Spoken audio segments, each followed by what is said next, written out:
Guten Morgen und herzlich willkommen hier im Musikhaus Tonger. Wir haben heute zu Gast Elliot Simpson. Er hat gestern bei ON Neue Musik in der Alten Feuerwache ein Konzert gegeben mit Werken aus der Neuen Musik. Wir freuen uns sehr, dass er da ist. Er hat Werke von Komponisten uraufgeführt, wie Alvin Lucier, Sophia Gubaidulina und Michael Finnessy.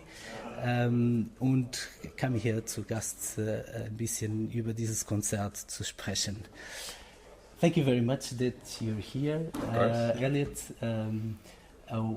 You came yesterday for a concert at the Alte Feuerwache, invited by ON. Thank you very much to ON for that, for yes, the invitation. I would like to ask you, where did it all start with the guitar? Well, I played piano from as long as I can remember, so from when I was very young. And I continued doing that up until what would be like year 7 or 8 of school, so I was 12 or 13 maybe. And my uncle, who was a guitarist when he was young and is still a bluegrass musician now, playing banjo, he sent me his old classical guitar. And at the time I was in a school that had a fantastic guitar program. And I just began at the beginning of that program and worked my way through it. And every year, out of a class of 100 students per year or so, there were always a couple that went on to study guitar in conservatories, which is a pretty amazing ratio, no?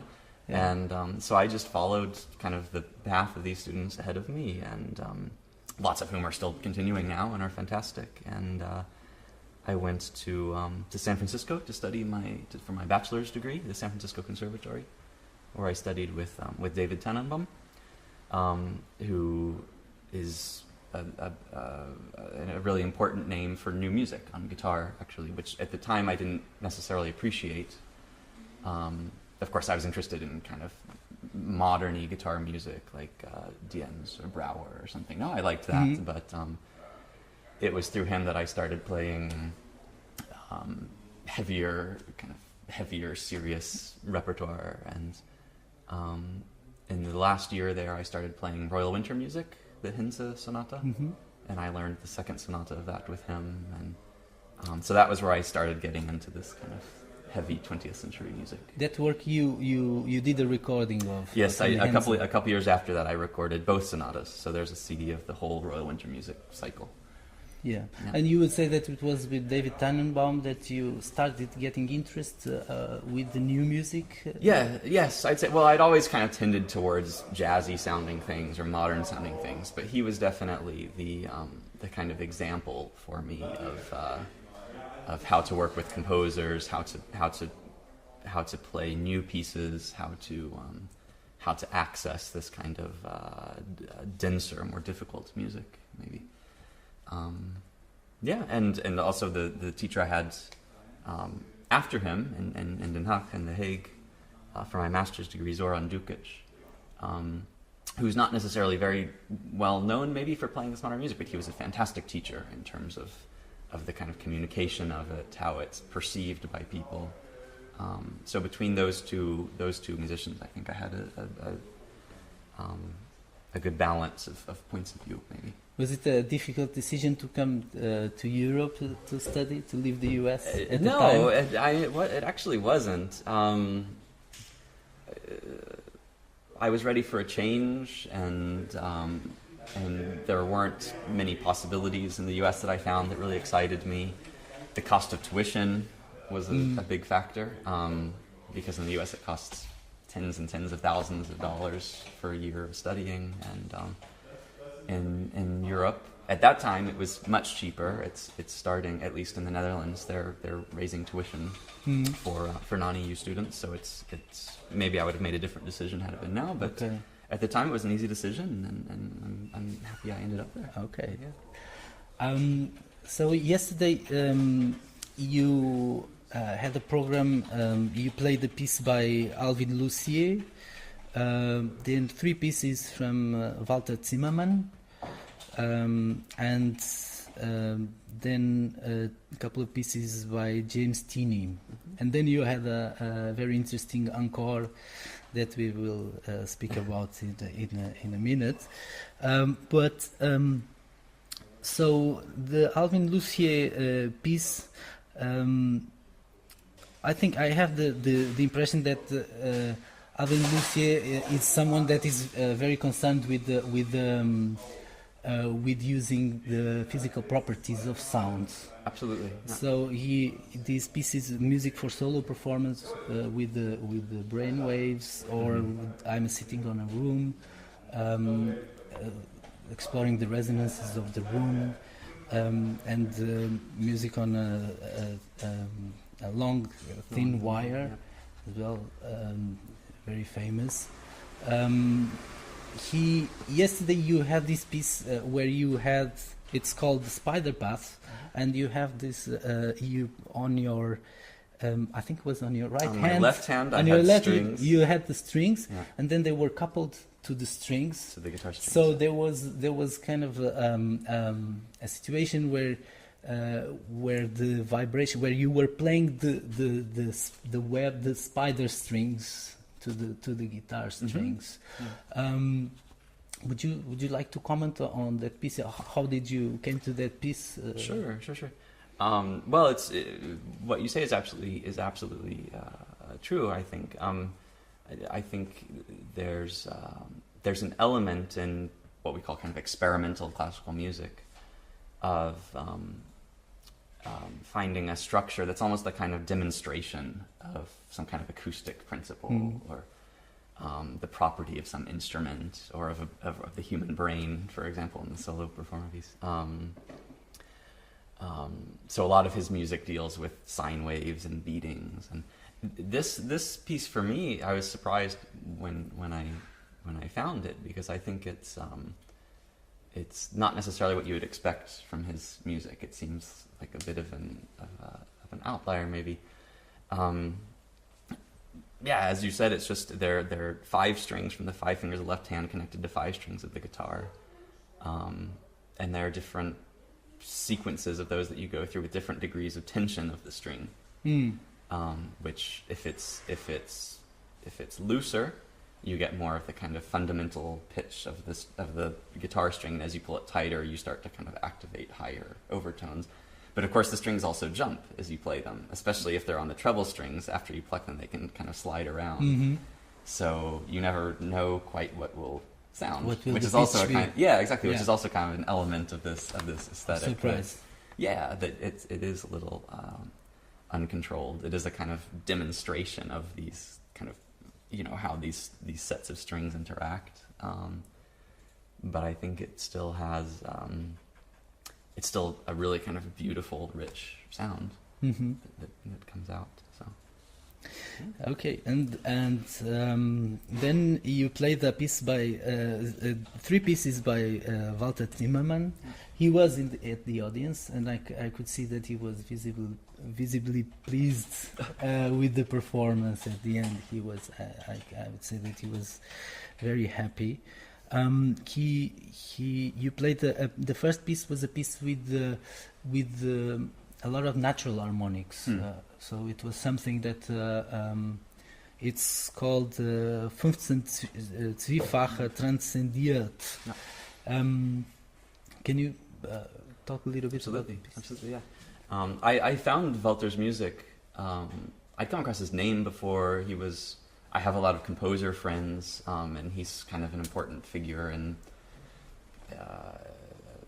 education as a professor, as a composition professor, and so I knew his name and a bit of his music, and I came across a video on YouTube of the Zwiefache, and just found it beautiful. It was a live recording, so just like last night, there were little open strings being knocked and stuff, but it was fantastic. So I got in touch with him. His scores aren't well, at least these 3 guitar scores weren't available publicly, so I got in touch with him directly, and he sent me a really kind email and sent me all of them. And I'll three, I guess, through this. But like I mentioned last night in the concert, I think they come from kind of three completely different directions. Their structures are kind of completely different. The first piece, and they each come from bigger sets of works also. So I think in a way he comes up with an idea and then he creates kind of a body of work with that concept, with that mechanism, and there'll be 15 different pieces for all different instrumentations and solo instruments and ensembles and orchestra. And so in the case of the Zwiefache, they come from a collection of pieces called lokale Musik, in which he achieves different transformations of old melodies from his kind of home region. Which is from Koan. From Koan, exactly. Yeah. And so the Zwiefache are these little kind of dance melodies and kind of duple and triple time and really, really simple melodies. And he had a kind of mechanism where he transformed the rhythms into pitch and the pitch into rhythm, vice versa, and it turns into this kind of harmonic chorale, which he sees as a kind of transcendence of the original material.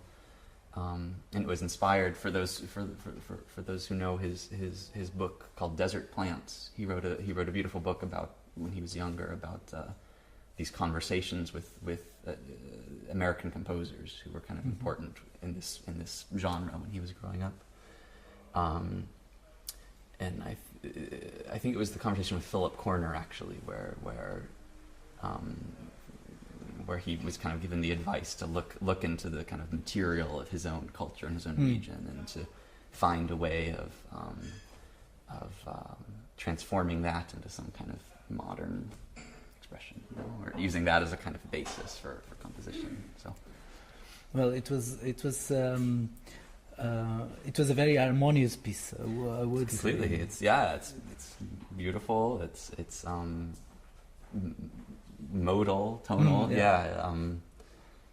It incorporates. It was on a CD of Just Intonation music that I recorded, so it does incorporate some harmonics and relationships that deviate a little bit from equal temperament. No, but, yeah.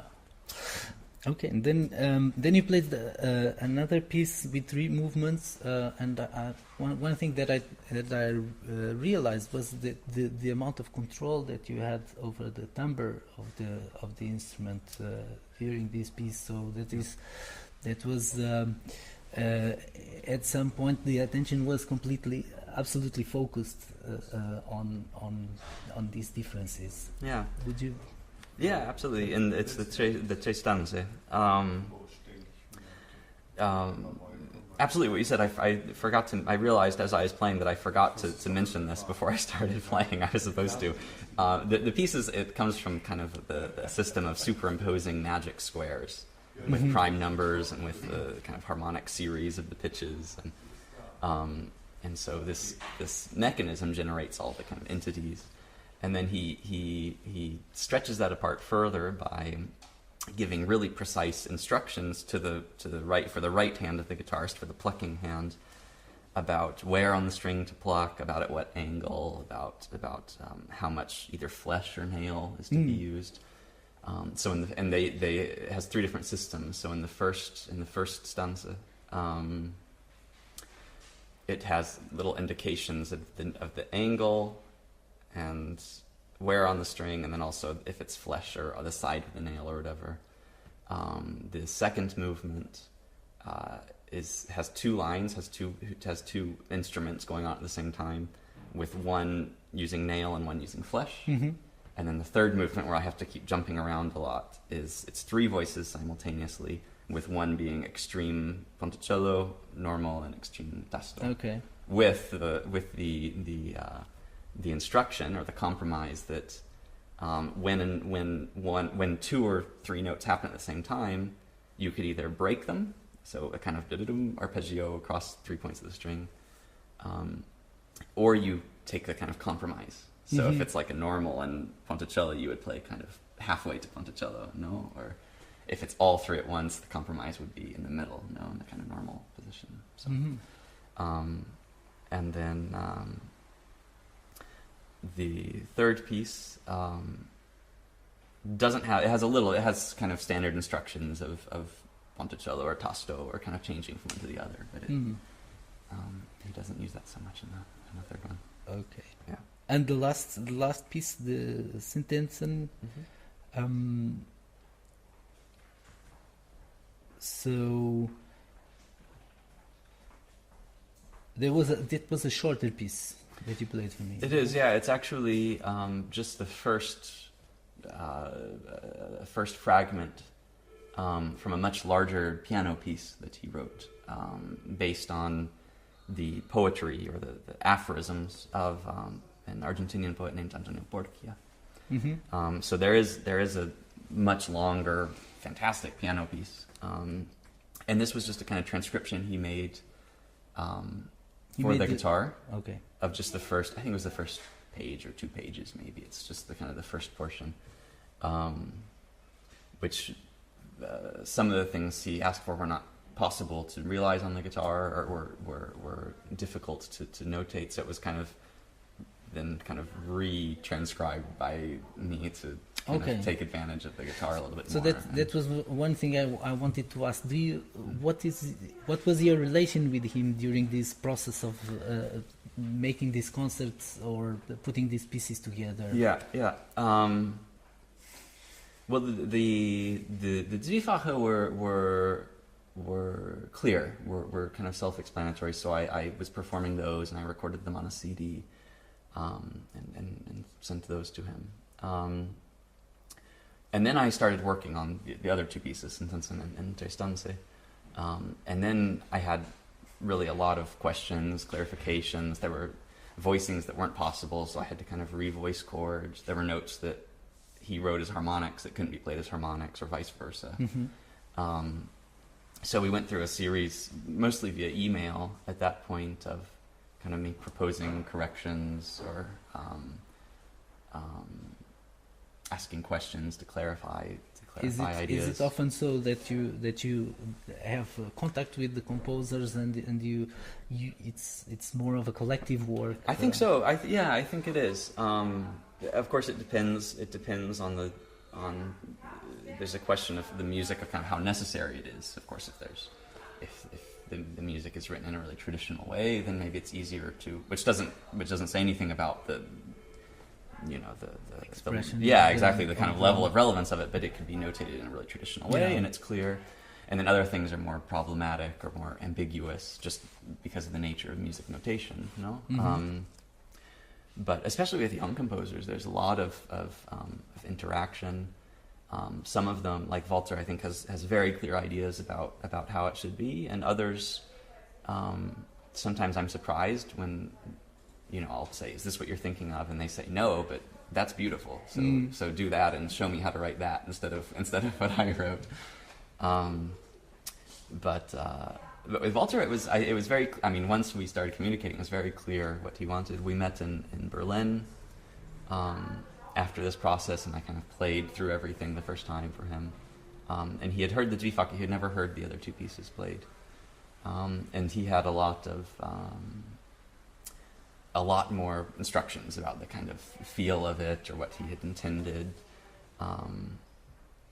And then I went back and worked, and the next time he heard them was yesterday before the concert. He came a couple hours early, and we had a kind of rehearsal there. And it's not done yet, but it's in the right direction. You said that these pieces were not published yet. Were there any of them that were published? Do our listeners or viewers, will they be able to find some of these pieces? Some of the scores? Yeah. I don't know. That's a good question. I'm sure some of his works have been published. He's very accessible though, so I think you can go. He has a website with his kind of all the works, instrumentations, and how long they are, and I think he generally just sends PDFs or sends printed copies to people.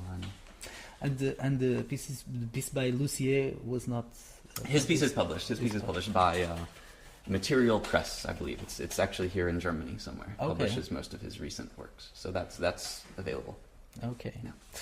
And the second half of the concert, you played two pieces by James Tenney. He did computer music. He used algorithmic processes to generate his music. I read that he was a student of Leyer and Hiller as well. Which was kind of pioneer both in the synthesis and in the algorithmic composition. Tenney also worked for Bell Labs, working on for like a phone company, working on kind of synthesis and speech recognition, and so he was involved very much from the kind of scientific side of this also. John Pierce as well. He was also very important in the acoustics and worked for. I think the Bell Labs were very experimental at some point in the. Absolutely. Yeah, well, I think and also still today, I think there's a kind of feedback between art and science in a way, where scientific developments obviously affect art, and then I think also kind of demands of art in a way give a kind of feedback or direction to science. Like, for example, I know in this CERN center in Switzerland, with the collider, the big collider. They have a kind of artistic residence there to kind of nurture this relationship. Yes, so. I've seen some videos of it. There are some artists being inspired by the whole collider experiment. And so this couple of pieces. The first piece was called "To Weave," a meditation. It was a piece for piano, and so it's a piece. Maybe you talk a little bit about the piece, the stochastic nature. Absolutely, yeah. It's one of his late pieces. It's from 2003. It was originally for piano, although I think it's like I said last night, and also the second piece was for violin, but they're both very abstract, kind of independent of the instrument, I think, and so I don't feel like I had to transcribe them necessarily or anything. I just play what's there. To Weave was from my understanding at least.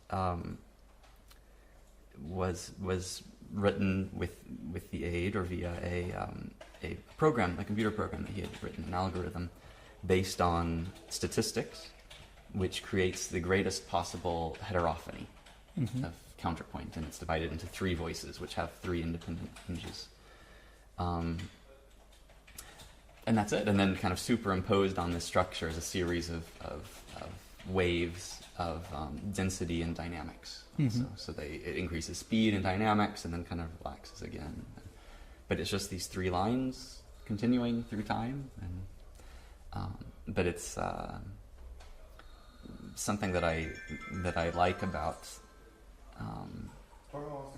this piece and about other pieces kind of composed in a similar way is that it's, there are still beautiful tonal moments and there's really a lot of music inside something that you wouldn't necessarily expect to have kind of expression inside of it. I find that a really beautiful idea.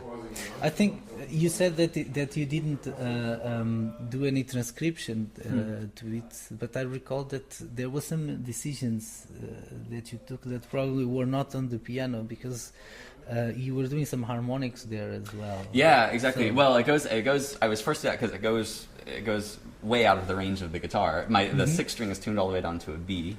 Okay. So I had to extend the range on that side, and then to the going up higher, I was using artificial harmonics. Yeah. Okay. And also, just because it's so dense, whenever I could reach a natural harmonic, that was an easier way to play it than the fretted pitch. So that was it's absolutely true. That was just kind of out of necessity. Okay. But in theory, everything respected the pitch and the octave. Okay. And I did my best with that. So. And on the other piece as well, on the Koan, it was a piece for violin, but you also used the resource, so to say. Exactly. Yes, I used the slide, the guitar slide. That's for those who don't know, it's like a kind of glass or metal tube that used to be used for kind of old blues or rock music, which allows you to play notes on the guitar independent of the frets, let's say, so you can make kind of smooth glissandi. So for Koan, the original violin version, obviously in violin you can slide smoothly, and they're kind of they're doing a tremolo, they're alternating between two strings, and there's always one pitch that's slowly sliding upwards. So on the guitar I kind of mimic the violin tuning, and then use the slide to achieve that glissando effect. I found it maybe extremely difficult that you kept an ostinato with exactly the same kind of intensity for almost 10 minutes of piece. I don't know if it's 10 minutes, but I think it's longer even. It's quite a bit longer even. Yeah. But it was. It's funny. I've had to play over the years a lot of pieces that have this kind of character of just one pitch over and over again, or kind of a really steady rhythm, and which sometimes can be even longer. It could be half an hour or something. And it's funny the kind of process you go through, or the kind of different emotional states you pass through. And you start at the beginning and you're feeling okay, and then at some point you start losing concentration or getting tired, or your hand gets sore and you have to kind of fidget a little bit, and then at some point you kind of relax again. And sometimes there's a moment of panic of oh my god, I'm not going to make it. And so it's a process. This piece was I would say very meditative, and it was and the effect was very, very nice. You said that at the concert that Koan had some relation to Buddhism. Yeah, exactly. Koan, the word Koan comes from Zen Buddhism, and it's like a riddle that kind of forces one to kind of reassess their assumptions about something. So. But it's a nice piece. I think there's obviously this kind of compositional aspect. I think what also is a really important characteristic of the piece is the acoustic space that it's performed in. And last night the room was pretty small but really resonant, you know? And so you start hearing, hopefully, or depending on where you were sitting, you start hearing a lot of kind of acoustic phenomena also, so kind of high overtones coming out, or so that's also kind of a beautiful and unpredictable layer. I thought there was almost a little bit of relation to the works of Lucier as well. Absolutely, in that sense, absolutely, yeah. Somehow they had some contact. I think so. Yeah, I think they both.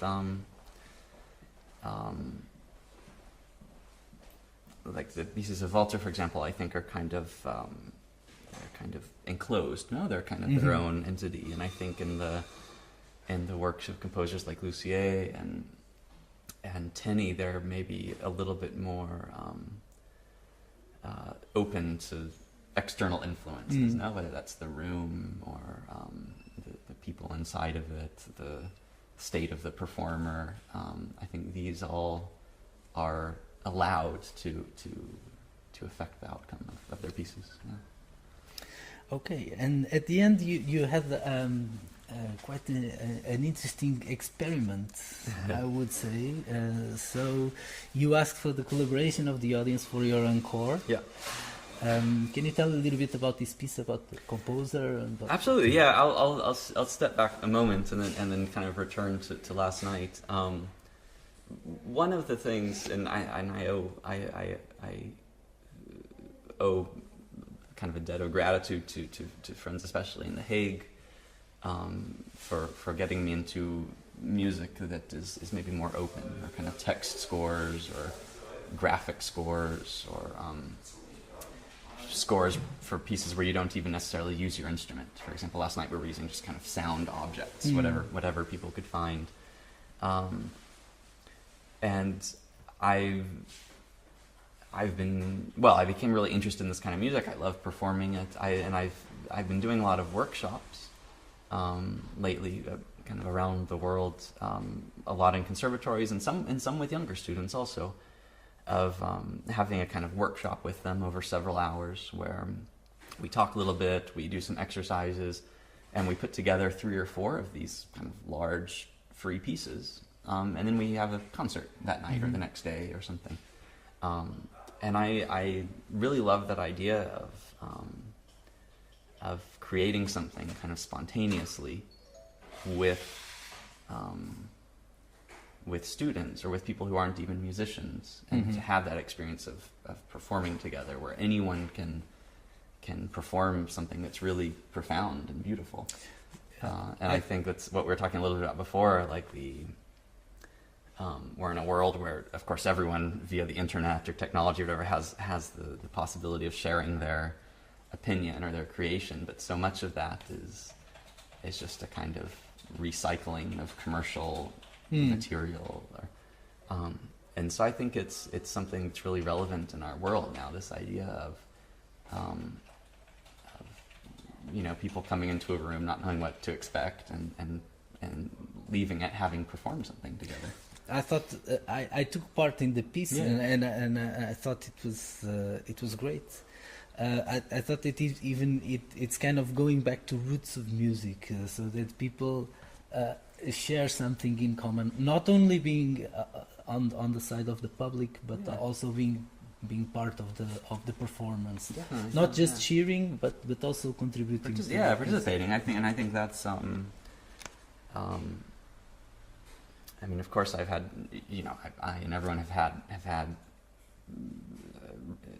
really important experiences seeing concerts, but of course, there's nothing more powerful than participating in something, than creating or performing something, especially if you're not used to doing that, or if you don't see yourself as being a performer or an artist, but having someone say to you, like, here's a piece, find something that makes a sound, and go out there and perform it. And that, I hope, is a powerful experience for them. Yeah, it was. So I have a couple of questions left. The first was, what was your guitar? Where were you playing? What was you playing? Yeah, the guitar I played last night is actually quite new. It was just finished at the beginning of this year. It's by he's Argentinian actually, but he's lived in Switzerland for a long time, in Montreux now. His name is Oscar Trezzini. Trezzini. And he just makes beautiful, relatively traditional guitars. They're all wood. They're kind of braced in a way that makes them, appropriate for playing in concerts. But it has a spruce top. It has a wenge back and sides. I'm not sure how to pronounce the wood. It's an African wood. Wood, okay. Okay, and you have other guitars that you play? I do. I have 2 other classical guitars. There's one that I've had for years and years. I think it's from 2005. I've been playing it since then. So that was my primary guitar for a long time, and that was built by Dominique Delarue, who's I think quite well known. And then I have one guitar kind of that fell in the middle from a young luthier in Amsterdam, who builds fantastic guitars, named Dirk Jan Schrander. So Dirk Jan, and then Schrander is Schrander. Okay. I think so. You can find his website, but that's also a guitar that I play a lot. Okay, and you also play guitar with just intonation. Yes, exactly. This guitar, it was designed by the composer Lou Harrison, and this is a good time to talk about it because it's his centenary this year. And it was designed for what turned out to be his final piece called Scenes from Nekchand. and he received a commission to write a guitar piece, actually for David Tannenbaum, my teacher in San Francisco. This was before I had arrived there, but not many years before. But he said, okay, I'll write a guitar piece, which he hadn't done for years. But he said, I don't want to write it for classical guitar, and I want to use just intonation. Okay. Both of which are kind of really, really problematic decisions to make. But so he went through a process of, people would bring him all different kinds of guitars. And there is a story that David told me. I think they were getting frustrated because they were bringing him these guitars, and he said, no, I don't like the sound of that. That's not what I have in mind. And they passed a street musician who was playing one of these resonator guitars, which they originated maybe 100 years ago, something like that. And it's a metal-bodied guitar with the bridge resting on metal cones. They look like speaker cones. Okay. And it was designed for, in the birth of kind of playing with drums or like jazz, playing music with drums or with singers to project, to be loud before the time of amplification. Yeah. And they passed the street musician and they said, hey, can we buy you lunch, and can you lend us your guitar for an hour and we can take it to this composer? And he said, fine. So, and he heard it and he said, that's the sound. And it turns out that when he was young, his mother really liked this Hawaiian slide guitar style that used a guitar like this. And so for all those years, he'd kind of had this sound in his head without really realizing what it was, maybe. Okay. So they settled on this kind of guitar, and he designed the fretboard that he needed for the piece that he wanted to write, which is the guitar is tuned in DADGAD tuning, which is a kind of standard for steel string acoustic music, and it's fretted based on the kind of harmonic series of the note G, basically. So it's chords that are related to G or D major sound fantastic, and all the the thirds are pure, and it's really beautiful.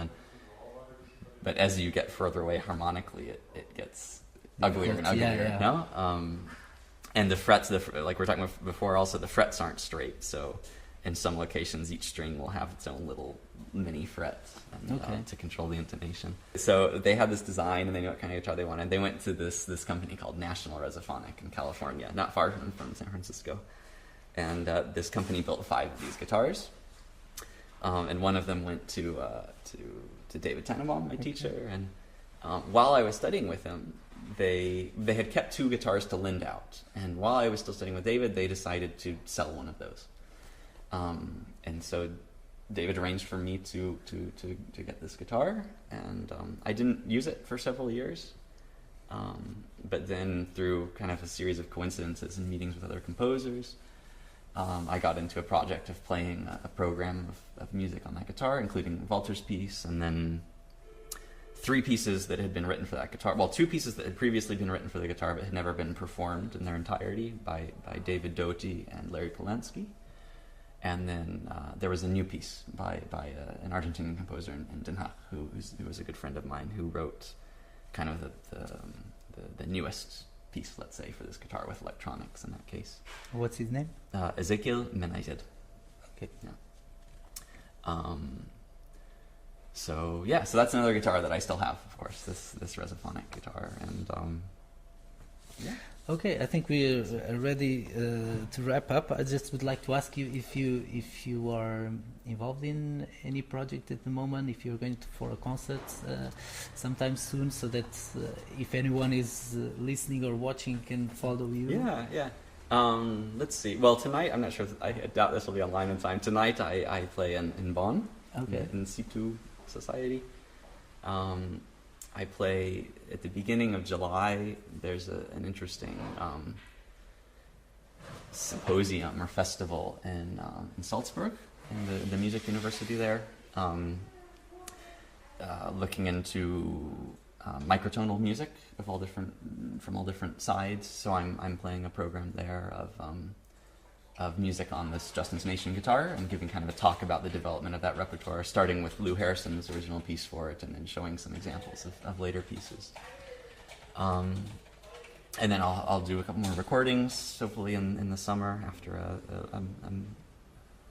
a move maybe that we have coming up. And then the other thing that's interesting, I've been working on a recording by an ensemble based in The Hague called Modello 62 that was involved in recording the ensemble works of Clarence Barlow, the composer who has kind of a long history and connection with Cologne. With Yes. Cologne, yeah.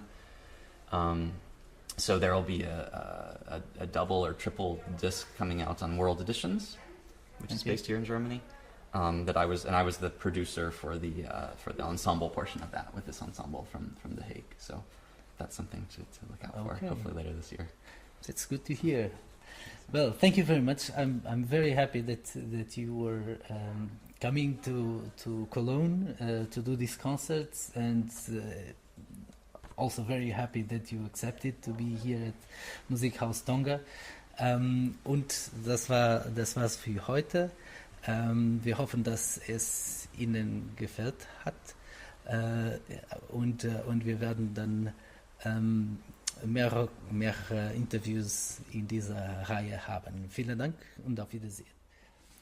Thank you. Cheers.